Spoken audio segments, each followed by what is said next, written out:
So with a draw cut, no damage to the blade at all.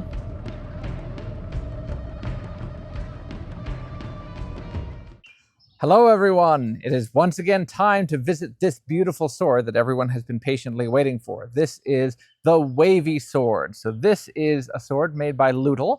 And what type of sword is it? So this would usually be described as a Katzbalger, and that is because of the type of hilt on it. But this spectacular blade, which is very wavy, is sometimes referred to as a Flammenschwert or a Flamberge type blade, a flamey blade.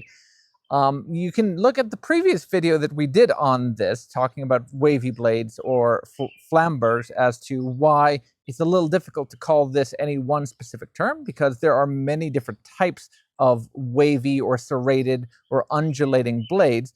So it's a little difficult to lump them all together. Katzbalger is actually also a kind of non-specific term. It's not a period term, so it's not a term that we see in the written sources. But these type of hilts were popular, especially among German mercenaries of the 16th century. So as we get into, let's say, the mid part of the 16th century, the 1540s, 1550s, we find the famous Flammenschwert that have swords that have this type of hilt. There's a variety of different types of pommels, but especially guards that either first start off as kind of a wavy S guard that eventually get curled into double loops like this. Now, this configuration is found on a variety of different size swords.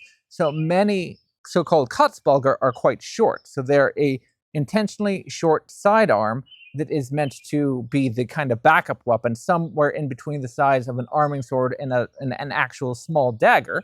And then the soldier will have either a gun, a pike, a halberd, a big two-handed sword, or what have you. But these type of hilts are found on all sorts of swords. So you can find them on normal size swords, big arming swords. You can find them on two-handed arming swords. You can find them all the way up to great swords. So Lutel has made this beautiful Katzbalger on a medium-sized sword, a sword, with a blade length just about 70 centimeters or so. It doesn't have a lot of distal taper on it, which means that it has a lot of oscillation in this plane as we look at it, in addition to the oscillation that's already ground into the blade. It has a couple of fullers allowing it to lighten up. And what we're going to do today is we're going to see how it performs against a reasonably heavy target. In the previous tests I did, there was a lot of interest in seeing how these undulations would handle against a flesh-like target, especially in drawing cuts. Now, I did do a little limited amount of drawing cut previously. Most of the time when you're trying to perform a cut, especially if you're trying to get all the way through a target, unless you have a very specifically designed sword, you are not going to be performing a drawing cut. Drawing cuts can produce very long wounds, but usually they do not go very deep. So if you're trying to get all the way from one side of the target to the other side of the target, you will not usually perform a drawing cut. There are some exceptions. Some swords are specifically designed for that. Usually they have very deep curves in them. So things like the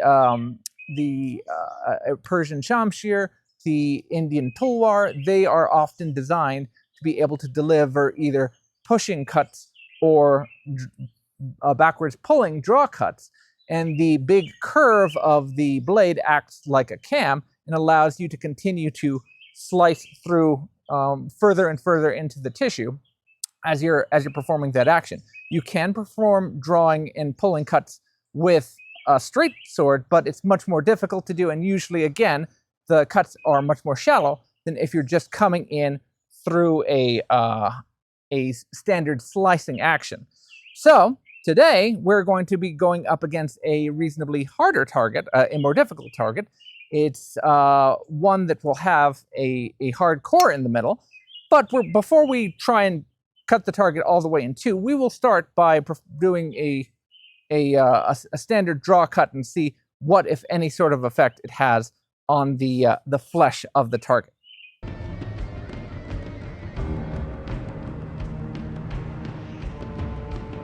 Okay, With luck, my rig here will hold up. We have a little bit of wobble in the rig, but that's fine. What we have here is a human simulant that was produced by Lancelot Chen. So this is soaked newspaper that is wrapped around a PPR pipe.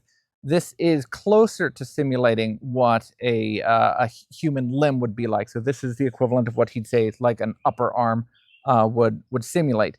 So this is much more difficult to cut than just a standard, nothing in the middle of it. It's more difficult than bamboo. Certainly more tricky than something like tatami. But the type of newspaper that he provides, which acts differently than the paper that I've been able to try and come up with, it does tend to behave much more flesh-like, again, because of how moist it is. So in the absence of having, a nice leg of lamb or something like that to test it on, I'm curious to see what how it's going to perform here. We'll take off the cushion for the time being. There, that'll be a little bit more stiff. Okay, so we're going to give it a nice cut right across the middle, and we will see what, if any, effect a drawing cut has. It'll be a stern cut, but I don't know that it'll go all the way through the target because the direction of the cut, I'm going to have a very stiff arm, just like if this were a tulwar with a disc contracting my arm and keeping me from flexing at the risk. I'm not going to be extending the arm. I'm going to have it like this, which will encourage a drawing action. So let's see what happens.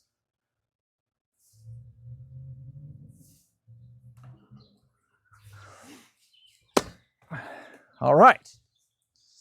So with a draw cut, no damage to the blade at all.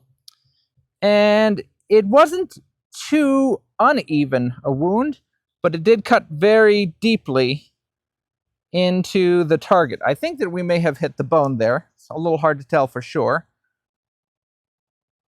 But you can see that it wasn't that jagged. I think everyone expects that this is going to dig in like a serrated knife and just kind of tear.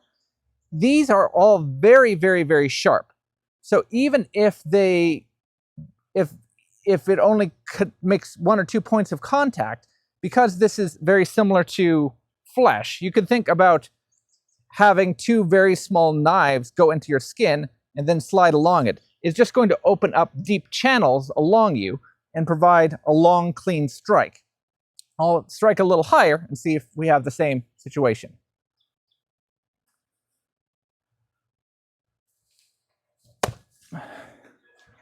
All right, nice draw cut. And again, I can see that it hit with pretty much two points right there. I'll bring the camera over.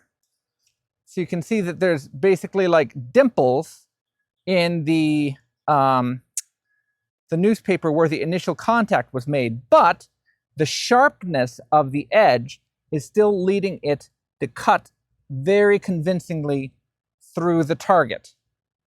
So that's the nature, even when we're performing this type of a draw cut, because this isn't really a curved blade. This is still a straight blade at the end of the day. Let me try just a flat hack, a more traditional hack, and see if we can make it through the target. I don't know that I'll be able to, but this is sharp and it's got a lot of leverage. I'd be very interested to see if I scored the bone with any of those previous cuts. So let's see what happens.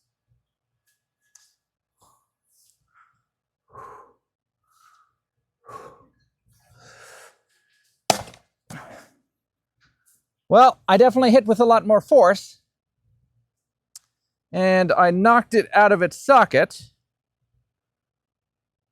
So let's see. Unfortunately, the bone simulant got pulled up. I struck it here and went all the way in, chunk, but it didn't look like it got to the bone and stopped, and it doesn't look like the Katzbalger has either enough force behind it or enough keenness of edge to cut through this particular target. Just out of curiosity, if I pop the bone out, I can see, here, I'll show everyone. So on a previous one, we took one little gouge out of it here. And on this more recent one, I took a really big gouge out of it this time here. But it has not gone all the way through. And again, I'm intentionally not securing this super duper well, having a little bit of play in it. Okay, so that didn't work. Let me get a couple other swords and just try them since I still have the target. See if any of my other swords is able to make it all the way through. Since this is a heavy target, what about a heavy-duty sword? This is a falchion from Swordier. This is not going to move very fast, relatively speaking, but it's going to have a lot of wallop behind it, and it is sharp. So I'll try and strike it right here in between all the other cuts. Let's see if we're successful.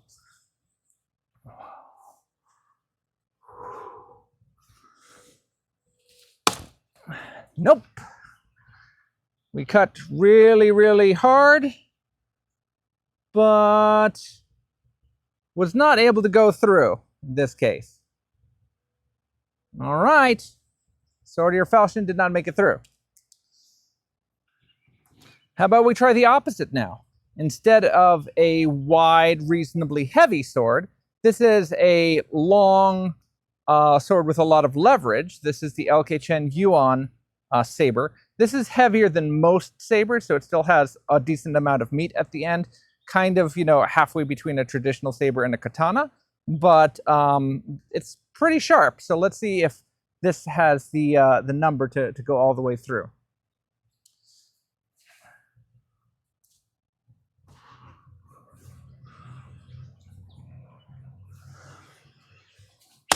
There we go. That went through very cleanly. Made a nice clean cut all the way through the top, and we have no edge damage whatsoever from the a.k.a. sword. Here, let's pull the piece off, so you can see that it made it all the way through on this side.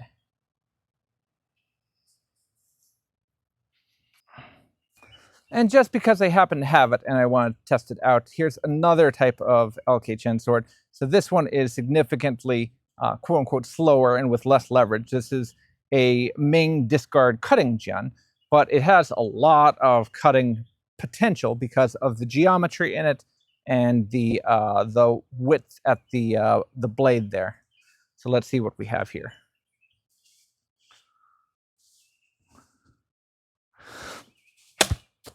Nice. Very convincing. Oh, you know what? Did it cut all the way through? It did. All right, the rest of the blade just kind of retreated a little bit, so I wasn't sure if it cut all the way through. And the a.k.a. sword suffered no damage from going cleanly through the target. Oh! And I lost my little stock there, so I don't think we can cut through anymore. I can cut through just the paper portion of the target. Very easy. Good job from the a.k.a. sword. That one didn't have any center in the middle, but through the fleshy parts, went through without any resistance at all. Okay, so what did we learn? Two things. One, these are, again, very difficult targets that Lancelot Chan regularly uses to test his cutting on. They are to be entered into cautiously because you need a very keen edge to be able to go through the targets, but the keenness of that edge means if you do your technique wrong, or if you just happen to hit the target wrong, then you risk damaging or destroying the sword that you're practicing with. So this is definitely something to practice at your own risk. The drawing cuts with the wavy bladed sword in this particular instance do not produce any particularly unusual wounds. I don't know that if I saw those effects, I would be able to tell that they were made with a sword of a different profile shape than any other sword. It perhaps is very slightly easier at producing drawing cuts than a similar straight sword. So perhaps it acts very slightly more like a curved sword than a straight sword, meaning it facilitates a draw and cut, but the wounds themselves do not look particularly egregious or terrible compared to any other type of drawing cut attack, at least for this type of flesh simulant. And again, there's only so much we can do since we're not actually looking at real combat accounts. So I hope everyone found that interesting. We will be back on the channel next time for even more tests. Take care, guys.